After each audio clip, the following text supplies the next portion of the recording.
Greetings, beautiful nerds. Welcome to our episode of our series, Our Flag Means Doom, exploring the homebrew world of Odromia with a slightly piratical slant to it. But who better to introduce these amazing heroes who have just happened upon the Shabazpur Islands as they attempt to unite the pirate clans than these lovely people, starting with Captain Blanche. Hello, everybody. I am just Kelsey, or at FarmGrowNerd on TikTok, and I am playing Captain Blanche Foret. Hatch. Good evening, Dork Lords. I am Seth. I am playing Hatch, the Dragonborn Blood Hunter. You can find me on TikTok at Noctopus and Instagram and Threads at Noct.topus. Brash Briggs. Everybody, it's Andy. I'm returning to once again play First Mate Brash Briggs at your service. You can find me on all the socials at ValveMax010. Let's don't take any more time. I want to play. Let's go. Come on. Yeah. Pandora, necromancer extraordinaire. Tis I, Pandora, necromancer extraordinaire. It's me, Emma. You can find me at what's my name? You can find me at EmmaRoscoe_VO. Come say hi. Bye. Bye. Tundo. Hello, everyone. My name's Kevin. I go by Moose. Name's Tundo, and you can follow me at Kevin D Terrible on Instagram. Fatema Lux. Last but not least. Hey, girl. Hey. I am Lindsay. I will be playing Fatema Lux, our now homebrew Hellfire College of Swords Bard Sorcerer. I'm special. Whatever. Don't think about it too hard.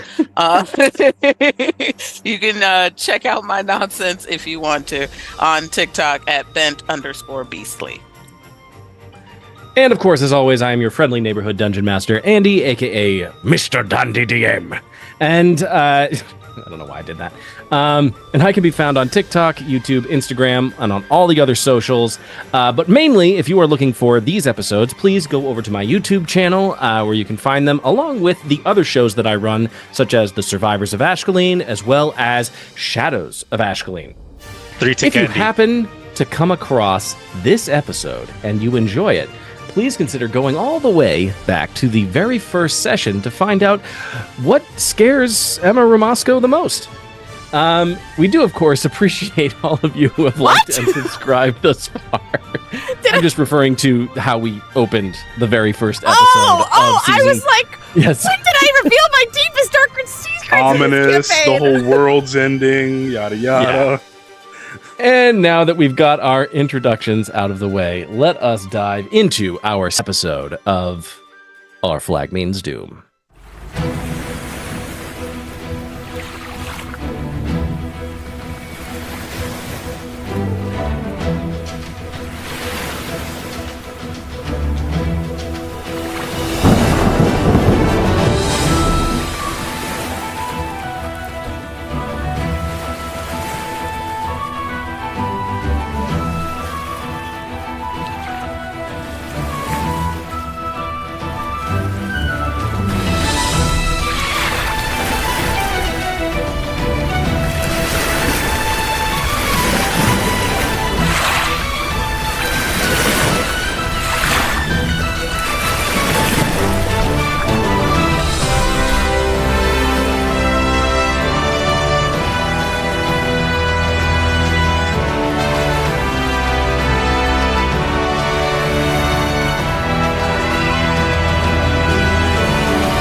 Crew of the Haretrigger, slayer of beasties and some such, and also just, all sorts of shenanigan wielding peoples.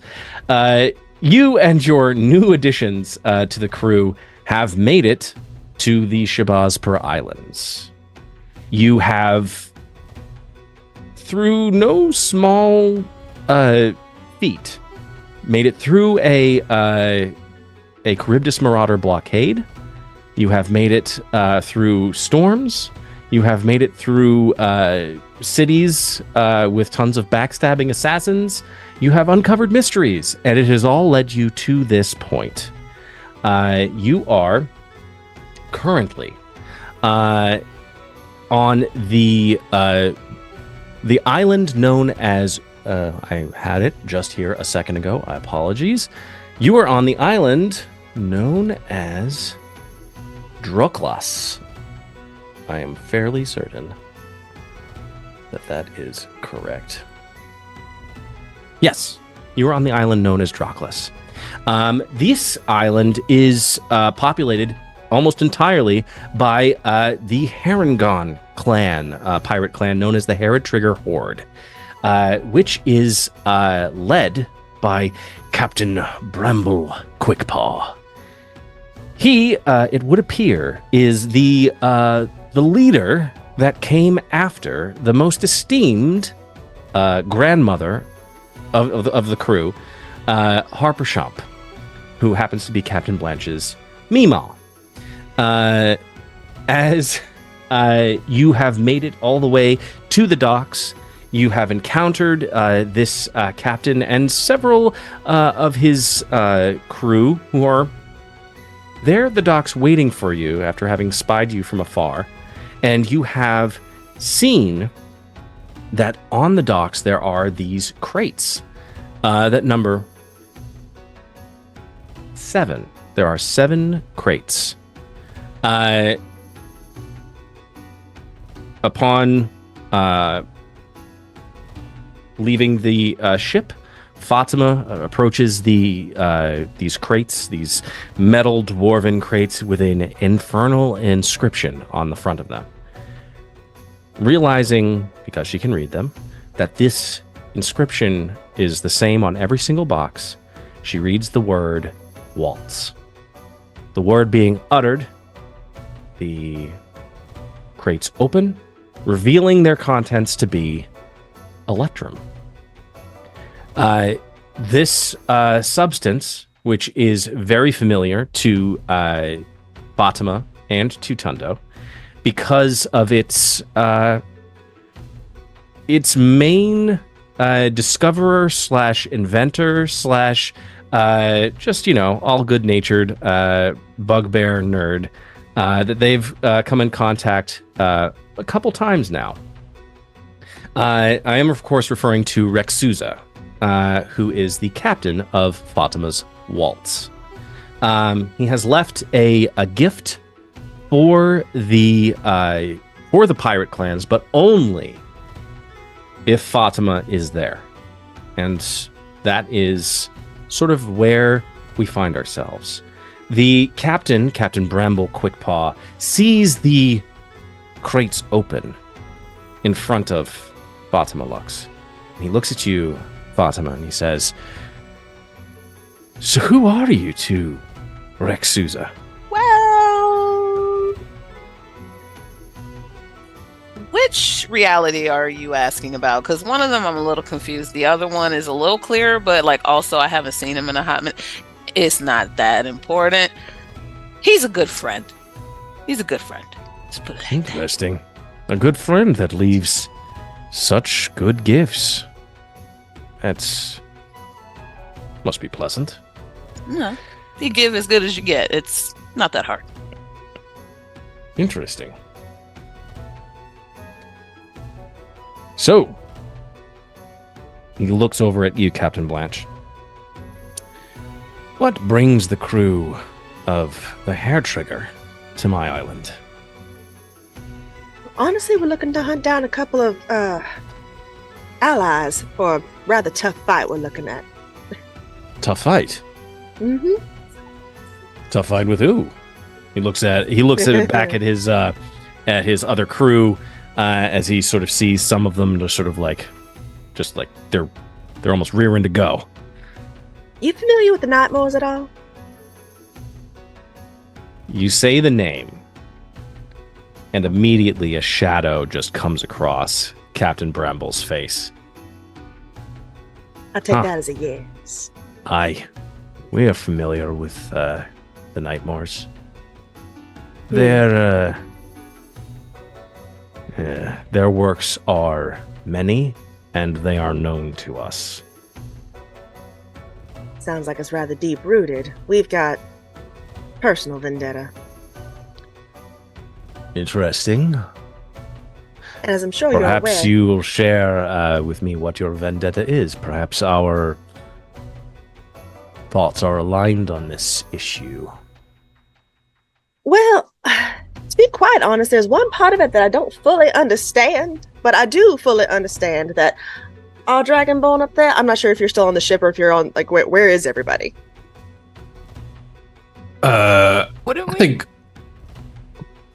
go for it? You go, Seth. I think I would have disembarked with the rest of the crew. I think everyone has disembarked. Everyone Yeah. made their I way feel like down. we wouldn't leave Blanche to go down by herself. No. I want to see the Okay. shiny floating rocks. I think the only amount of hesitation would be right before Brash gets to the end of the gangplank. There's like a moment of like, and then the step onto actual like dock or land. It's like kind of important to him. But other than that, he's with her. Yeah, I think Pandora is there, but she's more so by the platinum. Was it Electrum? Not Electrum. Platinum. And she's like, shiny. And she's like, reaches down to grab one, puts her hand back in her pocket, reaches down, puts her hand back in her pocket, but she's there.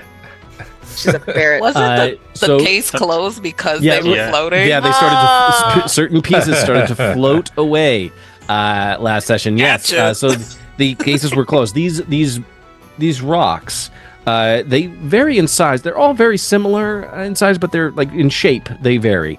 But they all glow this brilliant blue, and once they are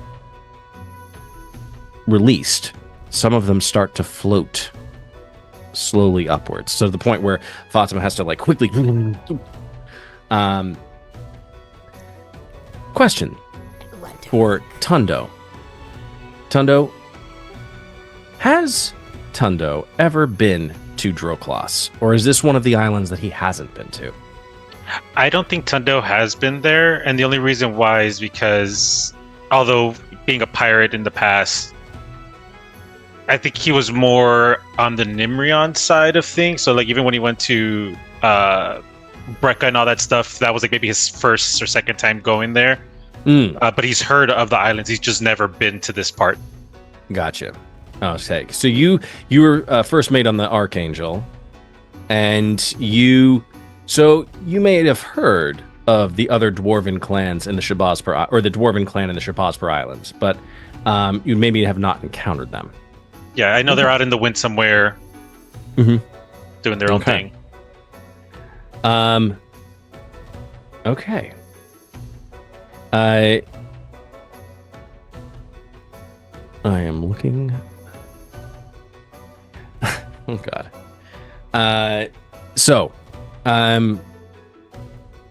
Captain Bramble sees Harper Champ there as well. Says, "Oh, so I hope you like what I've done with the place." She says, "Oh, dearie, you've done so well. Done so well for yourself. Well done."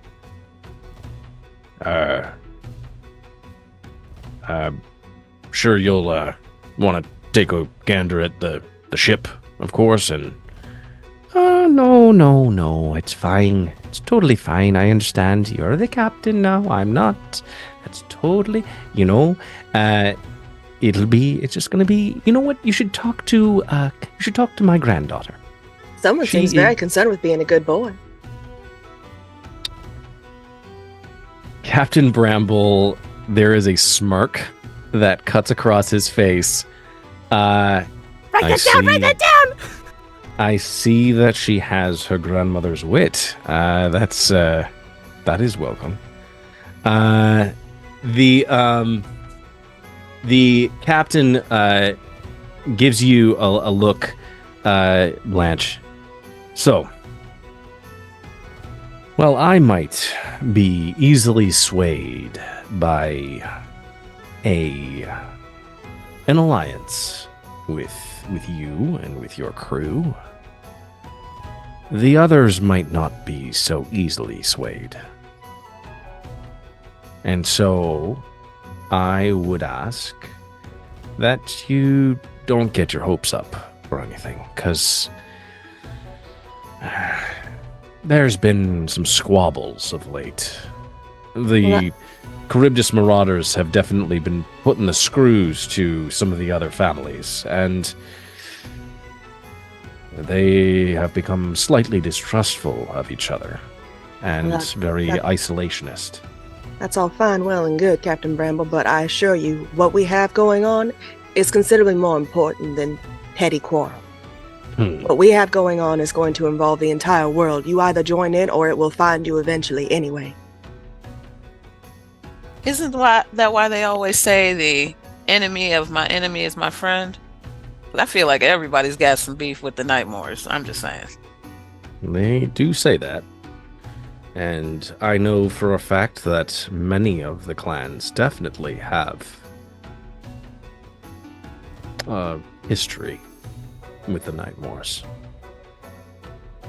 As he says that, he looks over at Hatch and at Brash. Huh. You both are most welcome. I assume that you are the first mate, and he looks at Hatch. And then he says, and you must be the bosun? And he's looking at Brash. Not the first title I would have gone with. Actually, I'm the first mate. First mate Brash Briggs. Pleasure to meet you, sir. And I guess that by Pardon me, I default stand that makes me the bosun. First mate, what's a bosun? We offered you that Bosun's job somebody who position. You helps said out on no. Well, no, he still does it. What's a bosun? You know that whole deal. You tug the ropes and you hoist the sails and you make sure a rope stuff is tugger. where it needs to be. Yeah, exactly. I do the tugging around the ship. The Haretrigger rope tucker. You see Tundo pull out a notepad and he's like, "Ghost." He worked on a pirate ship, but he doesn't know it. Tony was his trainer, so His rope experience tugger. at this point, Tundo, how many ships have you wrecked? I want to say 4, not including the one skyskiff that fell to the ground in Ashcaleen. Yep. Okay. We don't have to talk about that one, though. Well, none of them survived. One way or another, Andy finds a way of destroying my ships. Oh wow. Wow. Feels That's- great to have you on board. We're gonna blame you. Yeah. Okay. One of Great to know. them was my dumb idea. I just thought it'd make a cool scene, but we had powder in the front. There was a Charybdis Marauder ship ahead. Blurgy was nearby. We're like, let's go with Blurgy, send the ship towards the Charybdis Marauders and blow it up. Oh no, it was a Elven and human You basically battle. fire shipped an elven and human ship, 2 military vessels who were in your way, and you knew that if you needed to get to shore as quickly as possible, and you realized we're not going to be able to make it if we dilly-dally with these 2, and they didn't even notice, and suddenly, kaboom. It's the Michael Bay in me. That's Sorry, can't help it. surprisingly similar to the plan we came up with not 2 sessions ago. Yeah, just more, animated gunpowder kegs that just swim Yeah. over and say, "Hey guys, how you doing?" Anyway, Captain Bramble says, "Well, it looks like there's a storm brewing in the archipelago. Let's talk inside. You all are guests at my table in our longhouse." Much appreciated, Captain. And I know you're simply dying to know who I am. Oh boy. Since you took such a long dramatic pause to ask me my position and name. I just step out of the way and clear the way for her. She's there posed on top of the trunks. Captain Bramble, he is very cunning, and he is quick-witted. and he is sharp-eyed, but Brash was standing in front of Pandora, and so he suddenly he sees Pandora for the first time, and suddenly his ears are standing that much straighter.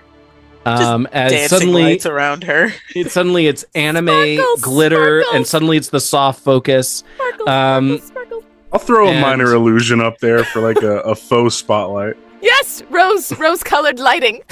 Yeah, I'll make it. The real cabaret on the dock. Oh, may all the gods of the Triton Kingdom save us. Who is this? Who? Me? Yes, you. Yes. Who are you? Loud, dramatic, audible sigh. Oh, darling, and she slides off the trunk. I am but a humble cartographer, navigator, antique provider, and extravagant. I'm just a lover of many things, and a pursuer of life and beauty and glorious little things, such as yourself. And she leans down, Purveyor of erotica. slides her book deeper into her satchel. You don't need to look at that. A reader of exotic books, I should say. Captain Tundo Bramble writes- takes a second and looks at the rest of his crew to make sure that he isn't the only one who is just suddenly very taken with this vision that is standing in front of them. All of the crewmates, male and female alike, are all just sort of like, It's a win. as It's a win for the gays. as they bear witness to the magnificence of Pandora Necromancer Extraordinaire. And as she leans down, she says, "Now, I heard you mention that it might be hard for us to get some allies. That wouldn't be too hard, would it? It would make me quite sad."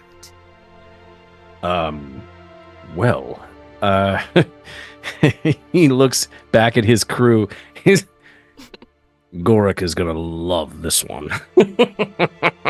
Oh, he's going to have.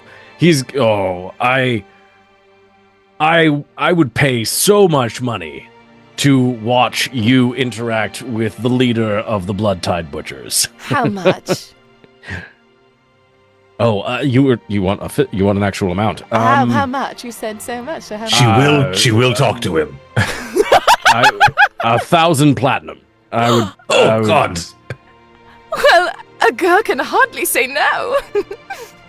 Captain, if I may. And she, kind of teeters back, little arms, by her chest run back. Oh my God! Emphasize her bosom as she. So hang on, Captain. Not you, Captain. You're doing great. Other Captain Bramble. Are you implying that Pandora can't convince this Goruk? No, I'm very much thinking that she could. I just would love to be there when it happens. I just think it would be funny because if that was what you were implying, She almost backhands. you were gonna lose some money. Oh, he says that, and Pandora almost goes to backhand Brash because she thinks it's gonna be a compliment, and turns into a gentle pat. Was there something on my shoulder? No, just brushing you delicately. Okay. The rest of the crew, Tyler, Grack, LeBagley, Yanlin, they're all coming down the gangplank, and they're all just sort of standing around. You can see the Mean Girl squad is sort of sizing up the rest of the crews that they see in front of them, just being like, "Oh, we could totally take them." But the invitation has been extended to travel further inland to the Longhouse that is run by the Haretrigger Horde. It is the place where they congregate. It is the place where they sort of conduct business amongst not only themselves, but with the other pirate clans. What do you wish to do?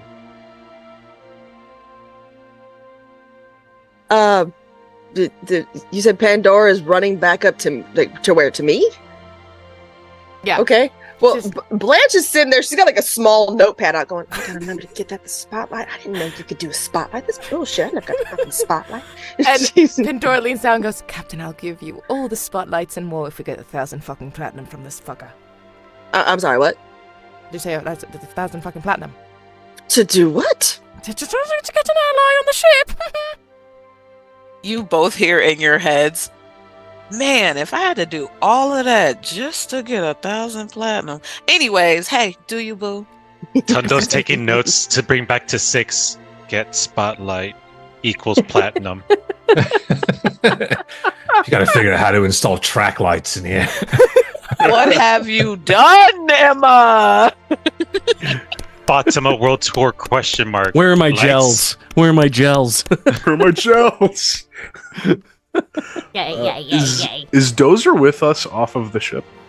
Yes, he is. He has. Okay. He has slowly gotten off the gangplank and is behind all of you. Oh, very cool. I'll go up to Dozer and it's like, as much as I appreciate this hospitality from our newfound friends here, how much of a pain would it be for Felix to hop back and forth from the ship every so often just to check out the state of it? Well, he usually is only able to apparate within 30 feet of me, or actually, to be fair, within 30 feet of the bag. That's what this handy-dandy rune is here for. And he points at his messenger bag that he has swung around his chest. And I'm gauging that you probably wouldn't want to set that on the ship. Well, here's the thing. I could ask Felix if he wouldn't mind slipping into his other form to perhaps guard the vessel. I don't know if I'd do that in present company. No, you wouldn't. You'd just be in the hold. Anybody who we didn't want on the ship, he would confront. Oh, I see what you mean. I could always do a little glyph of warding if you don't mind a little shrapnel in your ship there, Cap. It's just kind of painted. We are already shining. missing a banister. I can set up an alarm system. So if Yeah. someone steps over the threshold, it goes off. But, I mean, it's fine. It's fine. What do I know? At this point, I'd rather not. Don't start. Captain Bramble approaches. He says, we're getting ready to make way inland. Is there anything that we need to do beforehand, or are you all coming with us? I think we're all going to go. Okay. Savvy. we're- On our way, and I'll like kind of turn to Dozer and just give him like a nod and like a nod towards the ship, Okay. kind of like asking him to do it. All right. Dozer leaves for maybe like 2-3 minutes. And goes aboard the ship. You see him come back without the bag. He leaves the bag aboard the Haretrigger. And he continues with all of you. Emma, what does it take for you to set the alarm? It takes a while. That's the one problem, is that I would I have hate to... those spells. I know. I'd have to stay behind. It would take me 11 minutes to cast it. Oh, that's better than the hour it would take me to do the glyph, so... Oh, shit! Yeah. I could just stay here and yell real loud. Cost me just an action. Do we... I mean, that's what I was gonna say. Honestly, I could stay here. At that point, I don't think you guys have seen it yet, but you see him kind of like scrunch his back down a little bit, and then these big black wings just pop out, very Spawn-like, up and over and around. What the fuck? Yeah, remember I told you I almost died a couple times? That came with it. Not bad trade, to tell you the truth, but Wait a minute. I mean, I have died 3 times. I haven't gotten anything for it. You didn't die with the right folks around You you. sure didn't, because I got like this because I died. So. Oh my god. Entirely true. You got a rather nice arm out of one. I don't. Okay. Yeah. I guess You it get a took cool cost. arm. It cost me an arm to get the arm. I knew You that still- was the answer. We still don't quite hold on. I'll like actually put a finger up to what like Pandora just said. I'll be like, put a pin in that. I'd be happy to do it for you. Hold on, darling, and then another yeah. one goes up to Fatema. Don't tempt me with a good time, darling. Oh my god. Brash is just like, no. There's Like, two of them. It's like it was one thing when they were kind of like having this like fun little rivalry with each other, but now they're like They have to be kept at odd ends. pseudo threatening. You can't let the poles touch. Like, Blanche is just Can't- giggling. Do She's not like, let the streams cross. yeah, don't let streams cross. We still don't know what that arm does, by the way. Well, whatever it is, I imagine it. Hopefully, a very powerful, like last shot sort of thing. That's kind of what I'm imagining in my head. Well, I mean, as we're walking, talking, Pandora, I mean, you're good with magic stuff. I'm sure you could take a look probably and figure something out, right? I thought you did before. I don't know. No, because we were fighting, so you didn't ask me. Yeah. Well, I've been more than happy to take a look. When we have some free time. Yeah, it's better to know what kind of bullet you have in the gun. Oh, where's the fun in that? See, that's what I always say. 3 times, Hatch. Yeah. Well, it won't happen to fourth. I mean, it's the rule of threes, first mate. Come on. We're still standing on the gangplank area. So, Tundo, I think that would be wonderful if you wouldn't mind staying behind and... No, it's fine. I kick a call really loud. Ask Fatema. Well, I do it all the actually- time. Brash already gave the signal to Dozer to leave Oh. Felix Dozer aboard is the the ship. Felix. Yeah. So Felix can slip into his chimera form. Rewind. I didn't say that. So if Felix is gonna stay on, I look at Fatema. Can you give me a hand? And I'm trying to put my wings back in. It's really tight. You have to like Giant. wind them back up. My hoodie won't fit in my backpack. It's basically Gently when you start.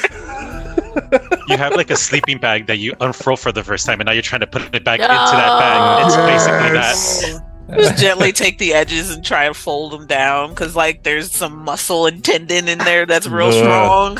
Oh, it's just- one of them kind of wings. My wings. The fleshy kind. Yeah, imagine it like the wings from the Zelda games, the cooking wings. But I forget what they're called.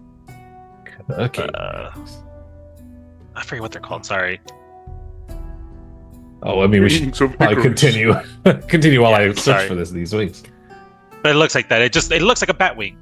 But just Oh, gotcha. Oh, like the key swings. key swings. There we go. Yeah. Oh. So, you all are now making your way further inland with Captain Bramble and his crew towards the jungle, where he says that there is their longhouse. You all are traveling for about 15 minutes into the jungle. There's a very distinct path that has been carved through that leads all the way up from the beach and up from the docks. You make your way for about, as I said, 15 minutes, and then suddenly there's a clearing, and then there is atop a hill that overlooks a portion of the bay. But the longhouse, at least the seaward side of the longhouse, is completely covered by palm branches to give it sort of a camouflage so that people from the shore or from the ocean can't readily determine, oh, that's the longhouse for the Haretrigger horde. There is Captain Bramble brings you all up to the longhouse, and he says, "All right, welcome to our home. Several of my crews are already out right now, so there is some very, just minimal attendance currently, but we do have some very nice libations for you from a trading vessel that we just and he sort of like strings along some words, and then he realizes, Wait, we're all pirates. A trading vessel that we knocked over.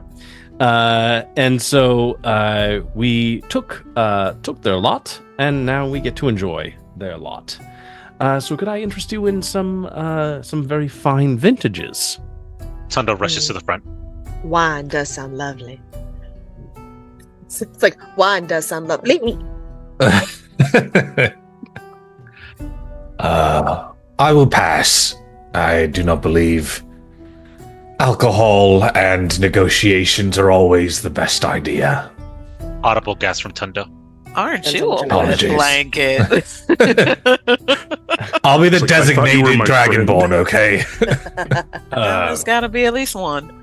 Captain Bramble looks over at you, Hatch, and says, never would have figured you for someone who does not partake. In mixed company, I feel it best to be reserved.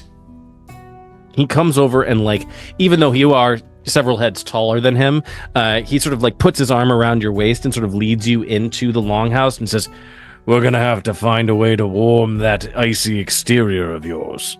Very difficult. I'm a cold-blooded creature, after all. I feel like Hatch did not pick up on the wordplay. He's like, no, impossible. I'm a cold-blooded creature. Can't do that. You just I see lean over to Blanche. Is he hitting on Hatch? Possibly. I don't know. Keep watching. I snap my head almost like 180 degrees around. Stop it. I didn't say anything. We're not in the mainland anymore. All right. You enter the longhouse. The longhouse is it's very much like a sort of a stereotypical pirate home or mansion that you might have encountered or seen in, like, Pirates of the Caribbean. It's like there's a bunch of this, there are a few drunks, there's drunk bunnies over here, and then there's some fighting bunnies over here, and then there's some, bunnies who are, playing some games and darts and etc. And then there's bunnies who are placing bets on rat fighting. And then there are also some bunnies, I say bunnies, Harengon, who are sitting off to the extreme north end, and they are very much just they're just sort of like watching you while they smoke these long cigarellos, and you see various vintages of wine that are sort of just scattered in these large crates on some of these tables. There's some that look like they're Elven Star Reserve, Dragonfire Vintage, Moon Shadow Mead, the Banshee's Whale, Feywild Blossom. The one that Fatema is probably the most familiar with is the Blood Rose Red. It's a deep crimson wine made from the rare blood rose flower, known for its intoxicatingly rich flavor. I'll have a glass of that, and then I see the rat fighting, and I go, ooh, it's my chance to soundtrack a fight for rats. And pulls out her lute and goes full Miguel from Eldorado. Oh my god. Din, din, din, din, din, din, din. Tundo starts writing Fatema's name on paper and just handing it out. This is Fatema. Feel free to stop by. The new Silk Sensation comes back. Passing it out. Just start I'm gonna promoting. be right there. You give me 2 seconds. Whatever's gonna get me, like, moderately buzzed, I'll take that. Sure. So you probably want to go with either Moon Shadow Mead, or there's also the Black Spire Noir, which is a dark and mysterious red wine aged in obsidian barrels deep within the Underdark.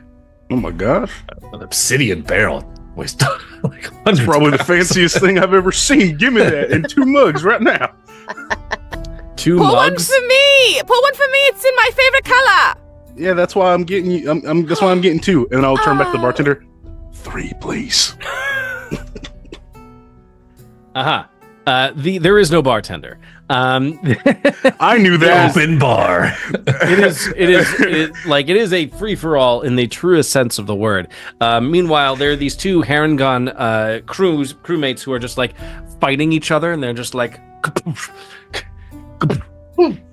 dodge and weave and like moving, and then suddenly one of them misty steps and like comes in behind the other one and tries to like go for the arm bar or the headlock, and the other one suddenly is just like dimension door, and suddenly and like there's a full-on magic fight that is happening, very, very much Feywild flavored. Like these are very much pirate Harengon who are very in touch with their roots, which is that of the Feywild.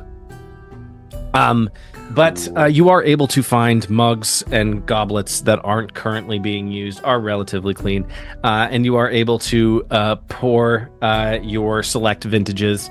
There is bunny-sized? Sorry? Are they bunny-sized? Oh yeah, are we drinking out of Hobbit cups?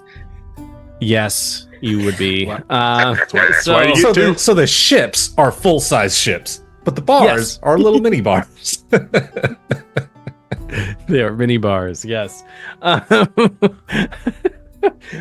Brash, the cups in your hand, you could literally take all three of them and sort of just put them in your one hand. Like you were just able to like take all three in like this weird sort of like triangle shape and just hand one to Pandora. Next word. Tundo, there is a very nice lonely, it's a lone singular bottle, but there is a very nice Sunspire Chardonnay, which is a golden sun-kissed wine from the warm southern vineyards of a coastal city north of the Peshium wildlands. I take out my flask, and since there's no bartender, I just kind of pour it in there. Okay. All right, I close that up, and then I look at whomever is from there, be like, hey, your best toilet wine, please, and make it a double. If you have it. If not, don't worry about it. Tundo, not the damn toilet. Why? I gotta test the competition. How am I gonna know if mine's the best without tasting the rest? Trying to go corporate. I'm just thinking big here. I'm Jungle taking over and- Odromia. Jungle latrine toilet wine too. That's That's the extra name of humid. That's the name of the brand. I'll be your first sponsor, Fatima, for your world tour. Okay. The whole new jungle juice. Yes, jungle Jungle retreat. It's at this point that when you are sort of asking around, there's this one very intoxicated Harengon who suddenly like goes from resting his head on the table to just being like, "Pig! Name's Orpip Urban Merwar Zanibar." Nice But to they meet you. call me just Pip for short. Nice to meet you. I heard you're talking about toilet wine. That I've made that before. It is very good. If you would like to come back to my place, I might be able to provide you with some of that vintage. Never go to the second location. I look at Fatima. I'm like, Don't There- you make me nail you to the floor. There's unlikely to be running water. how good is it? That's standing Oh, it's- toilet water. It's lovely. I was in a prison Good water. in Brecca for many, many years before I was finally released on good behavior. And I was definitely very bored there. And so I took it upon myself to make my very own private vintage of toilet wine. And it is really, really good. The only problem is that when you use the toilet in your prison cell to make toilet wine, you aren't able to. Use the yeah. I had the same issue. I can't figure that out. That's the one bad issue about this whole corporate thing that I'm trying to do. Like, how am I gonna work this? But yeah, I get it. It's At first, you have to entrepreneurs feel that. do some nefarious crimes. You have to do crimes, man. You have to do the crimes, and then you have to go to prison. And in the prison, you get your very own toilet. Yeah, or you could just get thrown in there for no reason. It happens all the time. Or you could just steal the nice wine like everybody else here has done. Oh, but where's the fun in that? You don't have to do any crimes that stealing. way. Oh. It's been lovely talking to you both. My name, as I said before, is Orpip Urban Merwar Zanibar. And I'm very, very, very, very drunk right now. And I just, the two of you, I like the cut of your jib. And I like your jib. Thank you, man. I appreciate you. Best friends. I love this. Yeah. Whoa! understand. My husband's a crane operator, so it's an entirely different meaning for me. It's very Then he sees Pandora across the bar. No. And Disgusted by this fucking toilet line talk. It's not even across the bar. There is no bar. It's just he's like at one table and he sees her across the space and he gets up and he's like, "Hey, lads, I'm sorry, but I've got to go see about a girl." And he starts to make his way very slowly over. This is and it. This is the OTP. There's a mage He hand fails. coming He his fails way. his Constitution saving throw, and If he suddenly pukes on my trips. shoes. No, he Oh, trips and God. falls on a stool, and he just goes kaboom, and he just starts to laugh uproariously as he sort of face plants on the ground, and he does not get back up. Pandora breathes a sigh of relief. He's dead. I can take him now. No, I'm kidding. I'm And just gonna. she'll skirt around with Brash. She'll go, "Well, that's so sweet, Pip. Goodbye." And she's trying to quickly. So, Captain, where are we speaking to your friends? I'm not entirely sure. I'm not quite done with the show we got here. And she almost like goes to lunge for Blanche, but restrains herself. So. I was like, Tundo's trying to pick up Pip. He's like, "Come on, get back on your feet, man. You got this." I want to help him. I want to help pick him up and at least like lean him against like the You wall, were- just so he's you were- sitting on the floor. Yeah, he's still laughing to himself, and you see that his ears are sort of very floppy right now, and he's just sort of he's a very chubby bunny, but he's just sort of just like, and then he sort of comes and he sits back down and he says, I thank you, and I am just gonna sit here. And That sounds like a good idea, man. and he just, but hey, if one of you could kindly convey my noble personage to the fine. Don't even worry about it. I've Done. totally got you covered. You are a gentleman, sir, and I value our friendship. You got it. He And he immediately just sort of face. slides. He slides in his seat, so he's sort of like bracing himself on the edge of the table, and then he just lays his hands down, and he just starts to snore uproariously as he falls asleep. And I just turned to Tundo and I'm like, I look at Fatema. I'm like, "Can we take him?" To jail, sure, bye. We don't. This is a pirate island, darling, not an adoption agency. Good Lord, just leave it alone. Look, hey, you've got enough friends that like to drink as much as you do. You don't need any more, okay? Just saying, Boop would love him. Y'all see what I gotta deal with? Twangs a very sad note, and the people gambling are give like, me "What? give me a performance check. Oh fuck!" Yeah, we've been having you orchestrate the rat fight. Yes. Oh, it's the best ever performance. Fatema, can I play with you? Please jump right on in there. Let's go. The more the merrier, my guy. Come on. Melon dice. Oh, So Andy, Yes. both Andys, because you might need to help me. That sounds like a one. Shut up, Seth. God. It was a 1 for 15. Good God. Woo, 14. Let's fucking go, Mark. Yeah, man. Yeah. But you're doing it with Brash, so I'll allow you to do it with advantage. Boom. do it. Okay. Don't suck. Oh, heck yeah. I can't math. 29. Go, baby. At first I thought that sounded bad, but on second hearing, it's actually the best goddamn. And again, Tundo comes up and it just gives him a paper. Fatema Lux coming soon. See, To the that's Silk Blanche is probably Sensations like 2. Blanche is probably like really Electric hurriedly Boogaloo. scribbling on some pieces of paper, Brash's name, Every and doing the single same one. thing, just like Anyone that says something about Fatema's playing, I'll write down Fatema Lux. And I think every time I misspell Fatema, I just sound it out.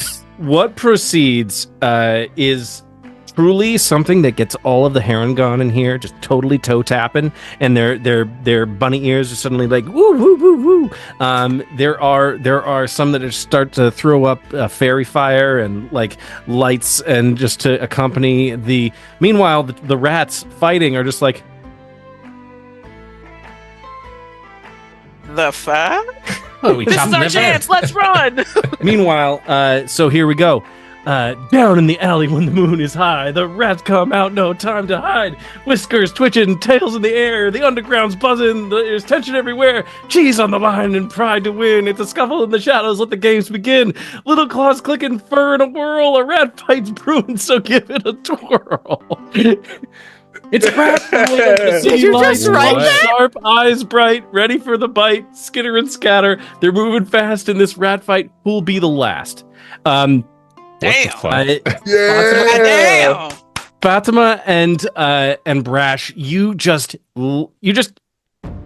you've never played together, but you definitely. Well, actually. No, you've never played together. I was trying to remember if you maybe did some like downtime like together for a little bit. But no. This is the first time that you guys have played together. And there is, I'll say, Fatema, you see Brash. You see a fellow musician, you see a fellow artist. You see somebody who may not possess the hellfire soul that you do. But you see a kindred spirit in this moment. And you see someone of immense talent who has only just begun to scratch the surface of what they are capable of. And you allow them at first to take the lead as they begin to lay down a really solid beat that just brings this driving, almost rock opera-esque vibe. Suddenly, the longhouse is just full of just giant Harengon paws just stamping on the ground as they're just sort of like watching. Meanwhile, the rat fight is completely forgotten. The rats are just like, and they're like, fuck this, and just like they leave because they're just like, we don't have to fight anymore. They're busy. All of the Harengon are sort of all just like in a circle around you all as you begin to strike up this song. Captain Bramble is just thoroughly just pleased, looks very happy with sort of how everything is sort of turning around, and he sort of grabs a bottle of the a wine known as the Feywild Blossom, and he pours 2 glasses, and he comes over and hands one to Captain Blanche without. He just wordlessly, without, saying anything, just sort of stands next to you and hands you the glass, and then you two just share a drink while you're watching the performance happen. Well, I mean, he enjoys his drink. I take that. Thank you, and skip on into the dancing crowd. Oh. Well played. The song continues. Meanwhile, there is, of course, a bridge and a second verse, and then there's an outro that is performed. And there is just loud guffaws and cheers from every Harengon pirate in attendance, many of whom are all saying things like, "Oh, wait till Ratbiter sees this one. Oh, he's going to be so pissed that he missed the concert." This has thoroughly roused everyone's spirits and has raised the morale, which wasn't low to begin with, but like it has significantly increased the morale of the entire Harengon crew. Not to mention all of the crew of the Haretrigger as well, as it's seen as like we might not be home. Our ship is our home, but this is the next best thing. What the fuck is this music? It's our dance music. It's the This is the D&D bar that Doge took music. over afterwards. I've been bopping over here. What you talking about? It's a harpsichord, beat down. You talk, I'm dancing. Hit it, hit it, hit it, hit it. Go, kinfolk. Go, kinfolk. Hey, hey, hey. It's exactly Love what it. we're doing. At the body shop. This is my song, doing something unholy. Oh my. Eventually the song, I'll just have this music playing, but like eventually the song goes from about a rat fight to some of the more shall we say spicy goings on and tales that Fatema has seen, encountered, and also been a party to as they have traveled the coast of Surastir and also Nimrion to a certain extent. Also, Fatema's just been a lot of places at this point. Been to the Feywild. You've just been so many places. And this whole song, this new song that sort of merges out of the rat fight, which is called, just very matter of fact, the song's called Rat Fight, but it then merges into this very spicy tale of enemies to lovers story that would probably give any number of the books that Pandora reads all the time a run for their money. Got Like my fully- fan. Yeah, fully at this point, she's kind of let Brash's like drumming take precedence as far as the instrumental portion is concerned, because she's fully doing like a sword dance as she sings. Okay. I'm gonna do my best to try and support that and just make a beat that's like real heavy to where like the walls of the longhouse are starting to like reverberate a little bit. Mm-hmm. Everybody, like all of the Harengon are loving it. It is at a certain point, Captain Bramble, he goes over to one of his main seat, which is sort of overlooking everybody in the longhouse, and just sits down and just sort of leans back and just like looking at everyone as he sips his wine. And eventually he tries to catch your eye, Captain Blanche. She's just minding her business. This Yes. music is not going to work. Persistent. Blanche hears in her head, damn, I guess the thirst is extra real tonight up and through this place. Anybody watching probably notices that Blanche, for the most part, doesn't usually blush at anything, but it's easy to see beneath her fur when she does. So her face goes pink for half a moment. She just kind of turns, shut up. You Wait, hear that? you say in your that out head. loud? Yes. Even better. Love it. Harper Champ sits down at one of the tables, off in the shadows, pretty much removed from everyone, and just sort of sips a single glass of wine.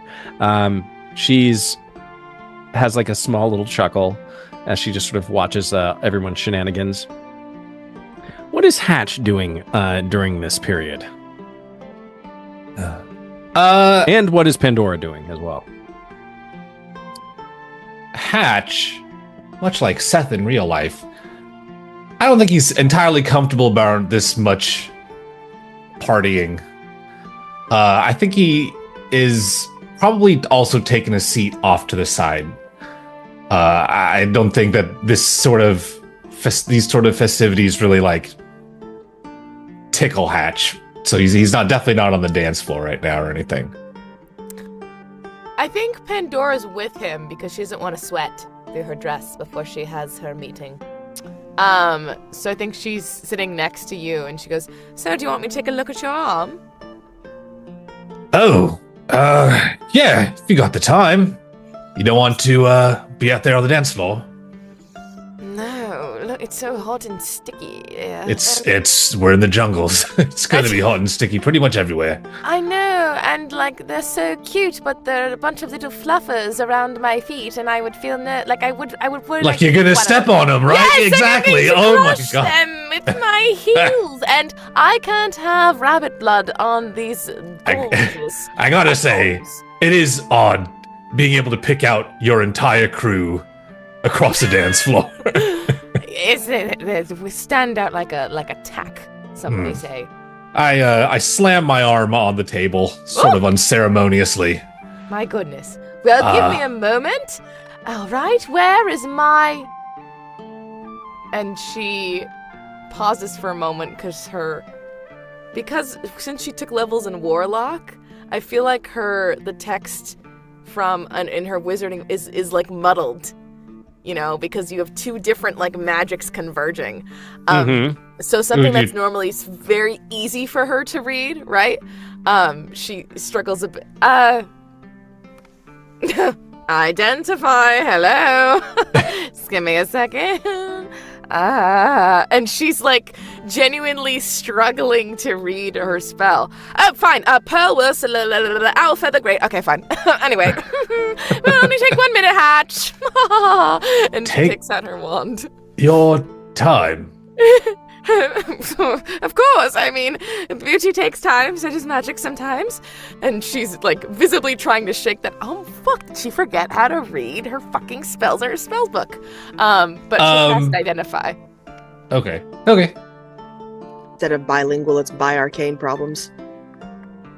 Hatch probably wouldn't be able to read that expression. The expression that says, "I forgot how to read my wizard spells." I don't know what that looks like on a person's face. Yeah, I think it's just flustered little throne. So I'll cast Identify.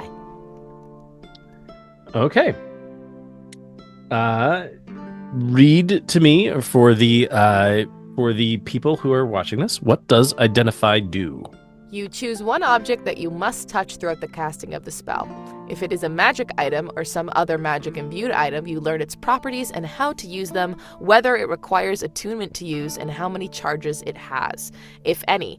You learn whether any spells are affecting the item and what they are. If the item was created by a spell, you learn which spell created it. If you, then that's talking about creature, but I'm touching if you instead touch a creature throughout the casting, you learn what spells, if any, are currently affecting it. At the very least, I would like to know if it's a hurdy spell or if it's a helpy spell. I'm sure we can absolutely find out what this wonderful gadget has in store.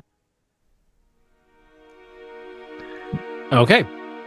So you cast Identify. Is there a time limit associated with this, or you just automatically get it? The casting time is only 1 minute. Okay. You spend the next minute just going over and just turning it from side to side. Taps You've with had her wand, certain places too. You find I hope we're not spoiling a thing for later. No. It is a prosthetic arm of spell storage. So the arm itself is a mechanical arm, but there is a jewel in the very topmost portion of the shoulder where it's sort of like almost where a pauldron might go.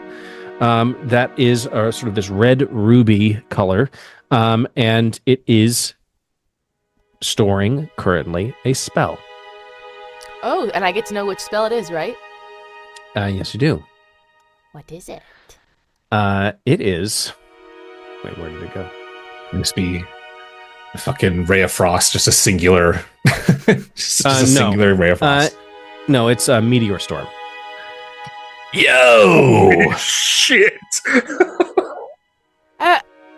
So what's the prognosis there, Doc? Hold on. I need to look up Meteor Storm real quick and see what level this spell is. I It's could, a you know, bad- That's level 9, baby. That's Maybe a I could bad just- right there. maybe I'll just try it out. I threw it in the chat for you. No. She slams your arm down on the table. She goes, Ah, My Pandora, God! good gods. Hatch! What? An incredibly high level. Do you have any idea the power you wield with this one spell? I know nothing of magic. Oh, great! And of course it's in your arm. She goes. I like, well, what does it do? No, it's okay. So this is obviously a prosthetic. But this, and she points to the gem on your shoulder. This stores spells, and you have one very, very, very strong spell that should only be used at the least ditch effort. Stored in here. Well, I mean, what is it? You can't just tell me I have a big sword or a crossbow that I'm holding on to, not tell me You how to work it. You summon a slew of meteors from the sky. A swarm. It's a meteor storm. What? And it's What? incredibly damaging. Why are you shitting me? No, it's like 6 of my fireballs. Remember how much fun that was when you saw it blow up the ship and it just, Christ alive! Yes, it's like 10 of those. It's wonderful. It is so, but even bigger. Can I? Okay, well, hold on. I've never cast a spell in my life. How would I even do that? I can teach you. There's so many things. So I believe, would I know this spell? Would I know of this? Well, I know the spell, but would I know the components and, the requirements to cast said spell? So you don't know, because it's something that's stored within the arm, within the jewel. It would stand to reason that there is some kind of a action or spell word, which Hatch does not know, and which you do not know either. So magic is a fascinating thing because it really conforms to the caster themselves. So this one would require a verbal component of sorts, something to spark this spell into existence. I don't know personally because it is your spell, but we could do some research most certainly to bring on the apocalypse. I mean, to have this wonderful thing at our Gingerly remove my hand from your hand. It's wonderful, really. She just grabbed your hand again. I really, really adore it. Well, don't get too attached. It's a 9th level spell, and she's kind of like clinging to your arm. That means nothing to me. I don't even have 9th level spells. Do Well- you realize how long it takes to get those? If this is as powerful as you say it is, well, then maybe I should hold on to it until a certain, Nightmoore type is within range. Lucas. You went to Lucas. I didn't say Lucas. I just said Nightmoore. So that's where your I head knew is who at. you meant. I know you don't like him. There's 2 Nightmoores, okay? He can change. Anyway, she goes, regardless, it's good to know that we have that in our arsenal. I just need to figure out how to use it then? Is that what you're saying? You need to find out what verbal component will bring and ignite your spell. And I can't practice, because what if I accidentally set it off? You could on a live assault, yes, but that's the fun with magic. That doesn't sound very fun to me. It's very fun, you never know. A lot of trial and error. Good thing, darling, you're with a wizard, and she slaps her hands on the table, and a wizard knows how to fuck with magic best. How about I push you're pointing it at me. I'm gonna just push that out of the way. This is why I try not to drink that much. Because I'm holding a bomb at all times. Oh, that's a good point. But once you understand, once you delve into the magic, Hatch, you won't need to drink at all because the magic itself is so intoxicating. I like my sword. Even this sword is already a little bit too much magic for my taste. Well, then, we shall flick it. research. I flick the sword, because I know it would be talking to me when I say that. I know you don't know that I talk to it. But. I was going to say, I don't know that. I don't know that your sword talks to you. Ow. Oh, man. What? Don't worry about The it. sword, it said, ow. Oh, do I hear it? Only Hatch No. hears it. Only I hear that. Okay, got it, cool. Anyway, Hatch, I think this is something that can most certainly aid us in our fight, and hopefully we won't lose it. Well, Like the sending stones. Well, twin stones, whatever the fuck they're called, the stones. the twin stones. We'll get them Yeah. back. I appreciate you taking a look at that for me. Of course, it's incredible. Like I said, a 9th level spell. Ah! Obsessed. And also pissed, but obsessed. Well, I sigh a little bit. Pandora, I still don't fully understand you. You're always acting different, I feel like every time we talk. But I guess it's good to see you in good spirits. Thank you, Hatch. It's good to have something to fight for again. Well, turn back to the crowd. And as I was saying, as she flings back her arms, your 9th level spell, if I had my hands on it, I would know how to control it easily. You should have seen me one time. I found a grimoire, and she's trying to quickly cover up what she just said with a blusterous story and quickly, change topic. During this needless, dramatic tangent, we're going to move swiftly over to Captain Blanche. Captain Blanche, you are standing amidst the party. Tundo, you've sort of like moved in and just are just looking around at like all of the sort of the very happy bunny pirates. The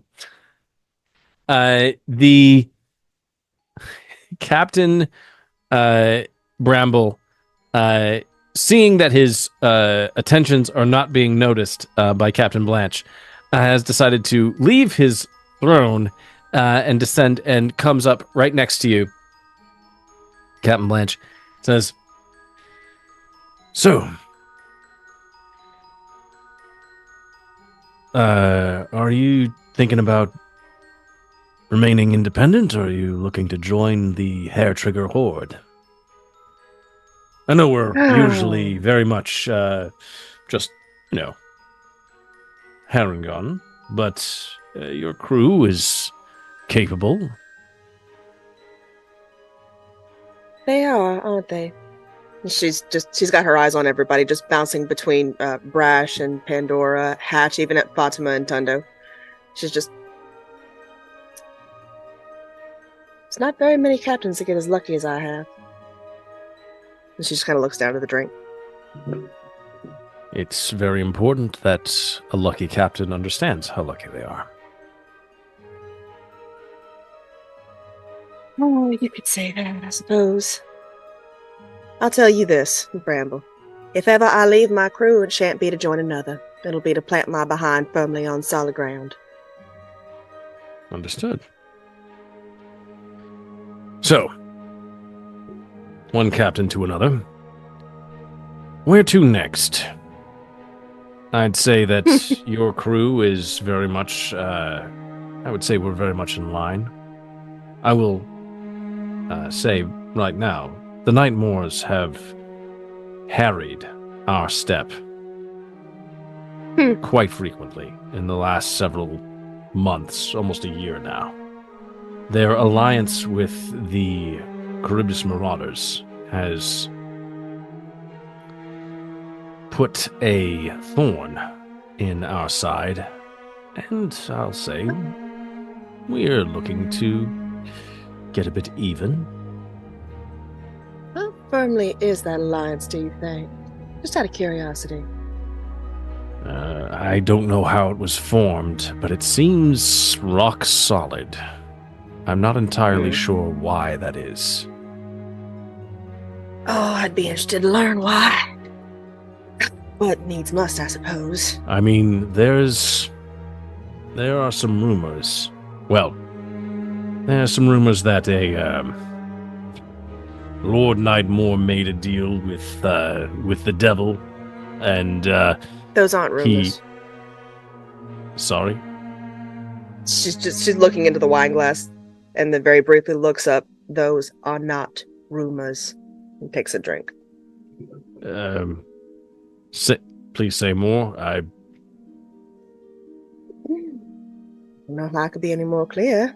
I've been in the same room with the man, and it's not very many people that you smell sulfur on, nor see horns protruding from their head. Okay, that is very worrying. No, you don't say. So, am I to understand that our enemy might be a devil? Not might. Yes, you heard me right. Not might. He swallows visibly. Huh. That is... You see the need for concerning. allies. You understand the need for allies. No, I do.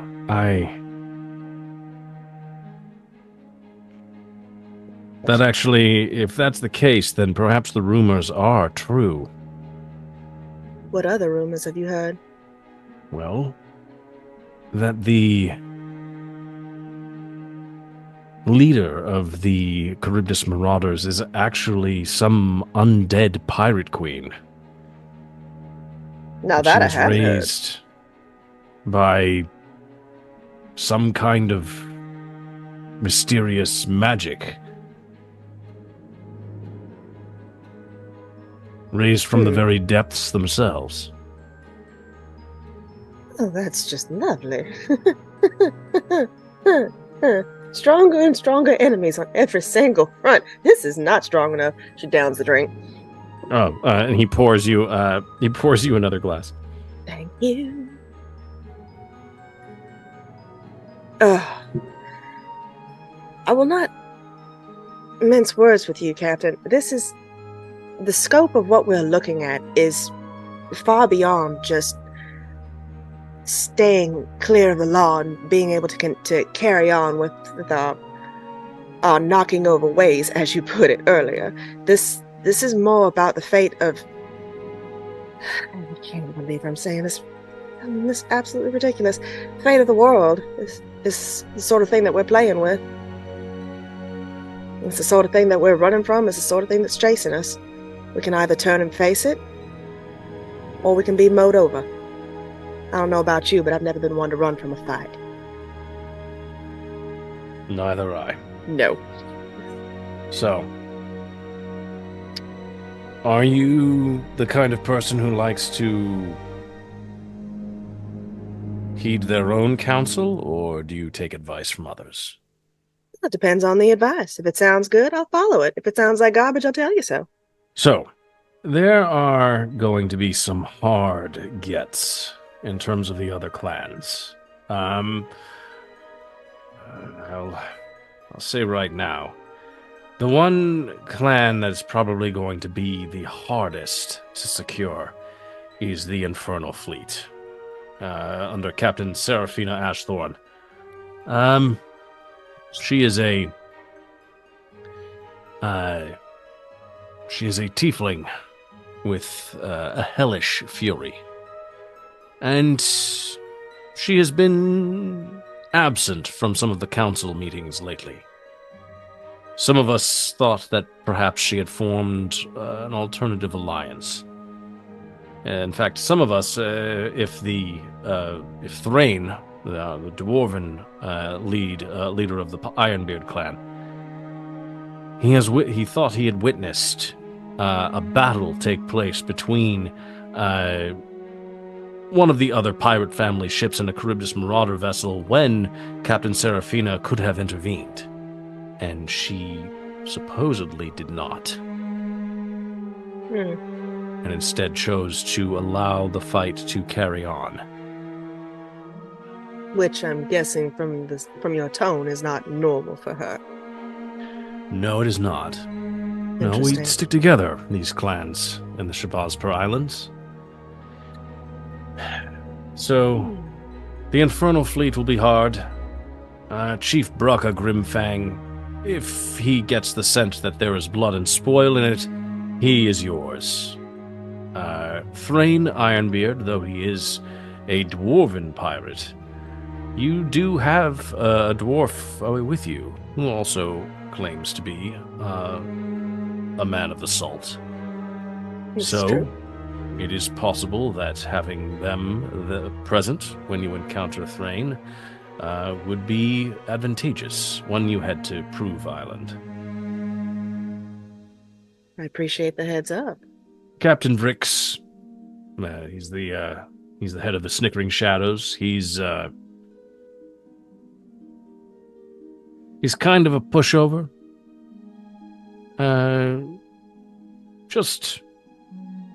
He's usually one to strike from the shadows mostly. Tends to not take well to open fights, but he is reliable. I was about to say. You say shadow as though a shadow in itself is of a pushover, like you've never fallen into a pit of darkness. Best be careful with that. I'll take that. The one that I'm most looking forward to is Captain Alira Stormborn and Gorak Onetusk. Gorak, I know his proclivities, and he would be all over your half-orc friend. There's a good many that would be all over our half-orc friend. I have no doubt. Well, I mean, just look at it. Captain Alira Stormborn, she tends to keep her own counsel. She does definitely help with the other families, but she has a reputation that is... She tends to isolate herself. She is a believer that our ways are not long for this world, this freedom that we have. And so she just tried to, at some points, make her business a legitimate one. And my opinion is that it's only weakened her family. It's taken some of her teeth away. Wouldn't be too sure about that if I were you, and I may have just the thing for it. Her eyes kind of drift over to Hatch for half a minute as she squints thinking about it. Doesn't say a word about it. She's just like, I think I know who I can send after that. I get a cold shiver. Your ears burn. My ear holes. That does cover everyone. You have me. I would say the next person to approach would be Gorak Onetusk.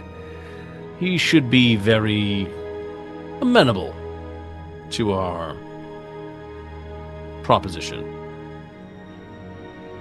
Again, I think I know exactly who to send after. No problem. I appreciate the advice, though. And the hospitality. Thank you. Now, to move on to a more pressing matter. The Electrum. The way I understand it, that's not rightly ours. You need to go speak to that lovely woman over there. Points to Fatema. Oh, she's not one of your crew? She's not She's following welcome. one's orders?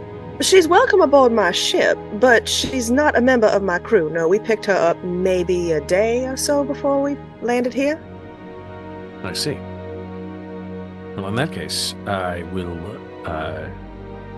bid you good evening. I hope you have sweet dreams, Captain Blanche. And to you, And Captain he just nods, salutes you with his hat, and then proceeds to head over towards Fatema Lux, who is just now finishing their boisterous body tunes. You just see taking all the deep bows. Thank you, thank you, thank you. And then gives a big flourish towards, literal flourish, because she's still holding swords, towards Brash to give his props. I'll stand up, take a bow as well. I'll give her one of these, like, up top high fives. You're gonna have to work for it, though, because, like, it's way up there. I'm real tall. I just levitate up. You take the fun out of it.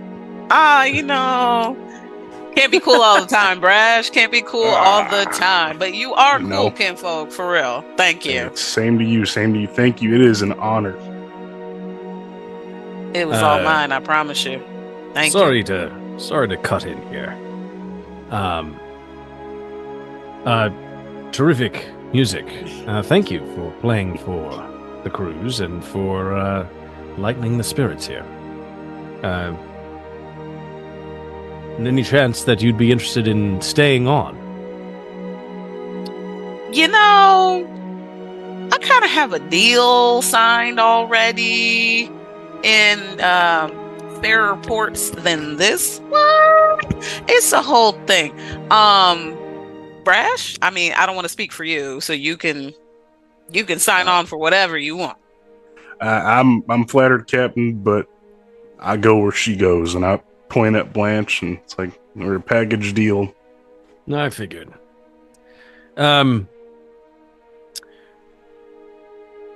You of the fiery hair. What are you drinking this evening? I hold up the glass that barely got touched because I was immediately laser focused on orchestrating for rat fights. He sees that your glass is pretty much half full, and he says, I do wish to speak with you regarding the Electrum. Oh, okay. We're talking business now. I mean, you trying to sign somebody on for a music deal and not putting up any money up front. That's cool. Okay, yeah, let's do it.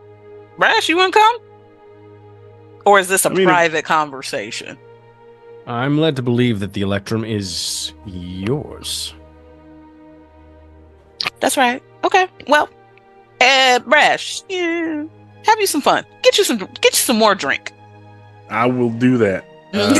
Thank you, Captain. Miss Fatema. And I'll look at the the mug, and then I'll look at the other mug that I haven't touched yet, and I'll be like, down it in one. I'm like, all right, it's a shot I need glass. a third. Literally. It is a shot glass for me.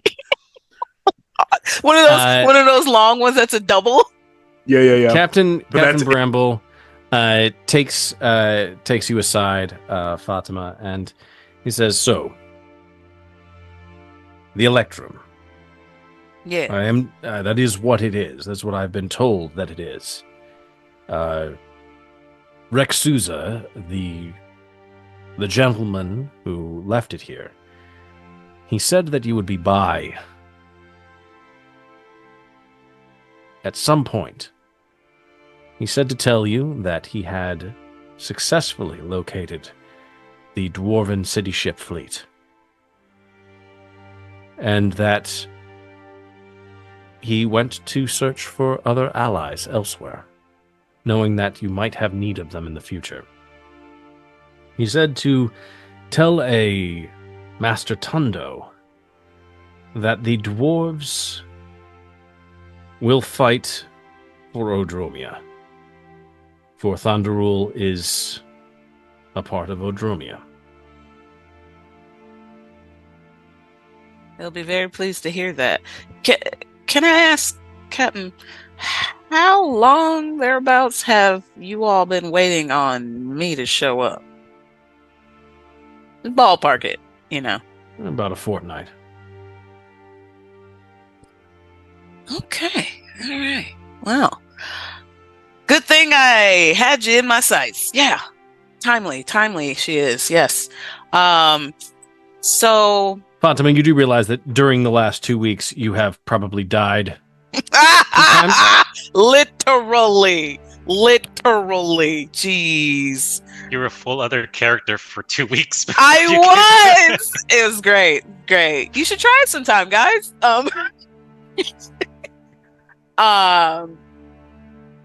So if I remember correctly, what you said when you first met us on the docks there, Cap, is,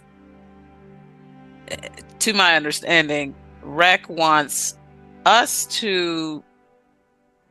me to put forward the Electrum as a means to incentivize the clans to come together. Right. That is correct. He said that if it was not possible for you to achieve the alliance on your own, to use the Electrum to sweeten the pot. And also, by the sounds of it, we've got a couple of ghosts, couple of stragglers amongst the leaders of some of these clans, or others making it a little harder for the harmony to be harmonizing, right? We are not a monolith. Pirates, we're all very, very different. And so we all have our own degree of wants and needs and motivations. And there are some who, when push comes to shove, might see it more advantageous to side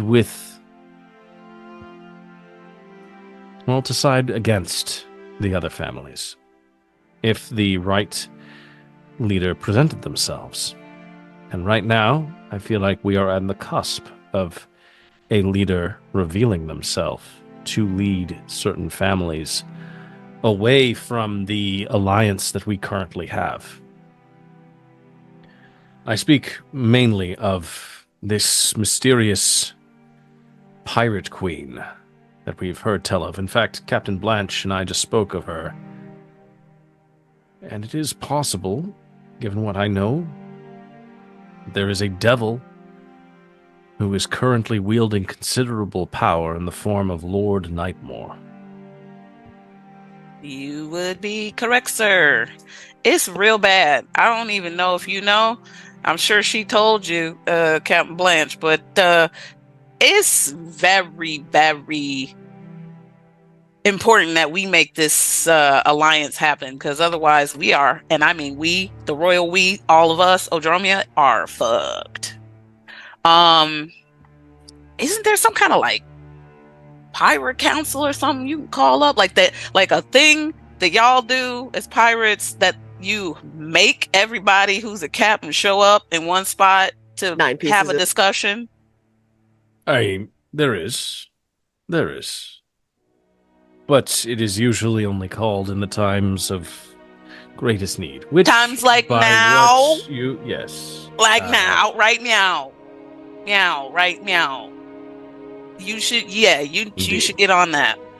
Ring the bells, caw-caw! Whatever you gotta do. I will speak to my clan mage and ask for them to send a message to the other clans requesting their presence.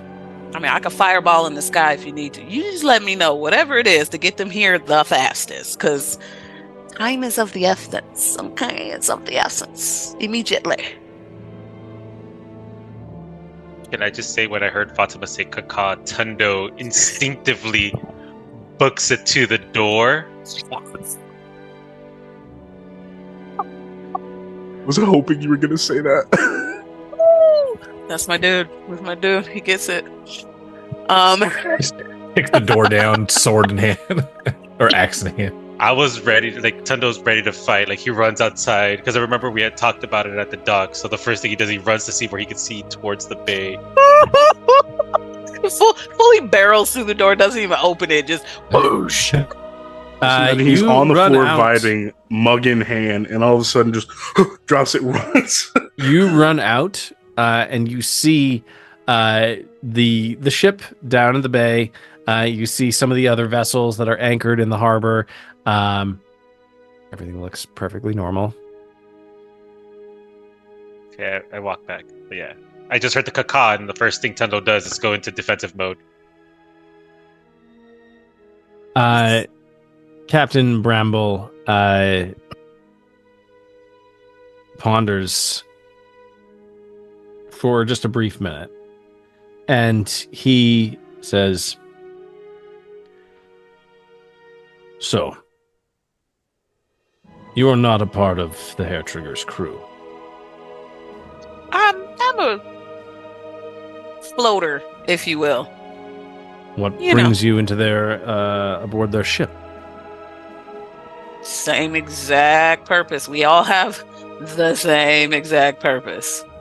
We're trying to make sure that we can face an immensely growing evil presence. Like Oh, a real humdinger, if you will. so who do you fight for, Fatema Lux? And she kind of chuckles at the question because it's like, well, technically speaking, and she says out loud, well, technically speaking, I am beholden to a relative of a very important person from the Hells who would permanently remove me from this mortal coil if I let anything happen to her. So that first, but her cause is our cause, which is homeboy Nightmoore gotta go.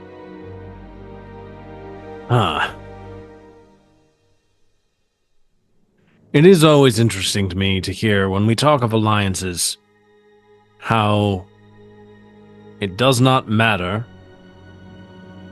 whether it's some new alliance or an old alliance, there's always a feeling of shifting sand beneath your feet. Stay ready, And so you there never are gotta get ready. always different motivations that might not readily reveal themselves. But it's always good to ask these questions. So, Well, hold on a second now. Since you want to be so nosy and all up in my business, who do you fight for? Given the information you've been given and the hefty prize, if you will, of a soon-to-be floating ship. I fight for the freedom of my crews. I fight for these. He gestures around at all of the Harengon in the Longhouse. I fight for... They would never recognize me as kin, given who I am. But I fight for all of Harengon people everywhere. Regular man of the people, huh? Well, I'll take I'm not it. trying to be, but it kind of boils down to that, yes. Could do worse, so I think that's a pretty worthy cause in my book. So yeah, call a council. Let's go. Very well. I will reach out to my mage presently. Will you be staying here in the Longhouse, or will you be heading back aboard ship for the rest of the evening? Oh, see, yeah, they've got all my stuff. I like my stuff, and then my stuff is on there, and so I'm gonna go be with my stuff. Yeah, okay, bye. And then shuffles away to Captain Blanche, or towards Captain Blanche.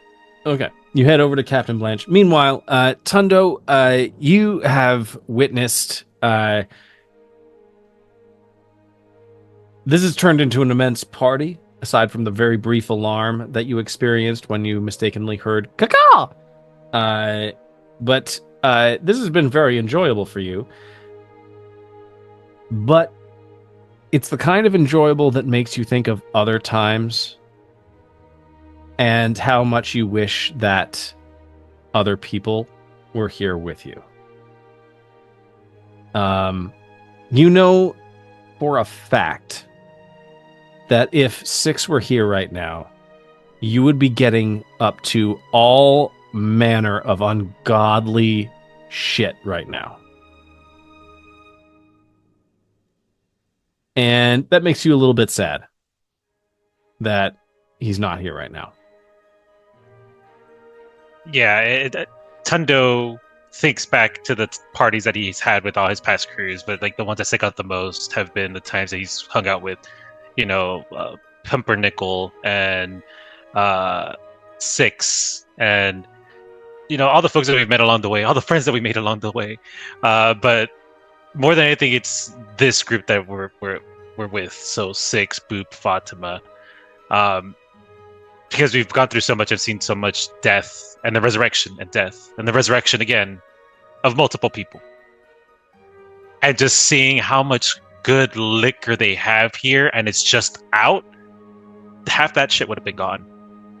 I'll tell you right now, 6 and Tundo were here, that'd be in 2 different bags and we'd be cacawing, kind of giving each other the nod of like, I got it.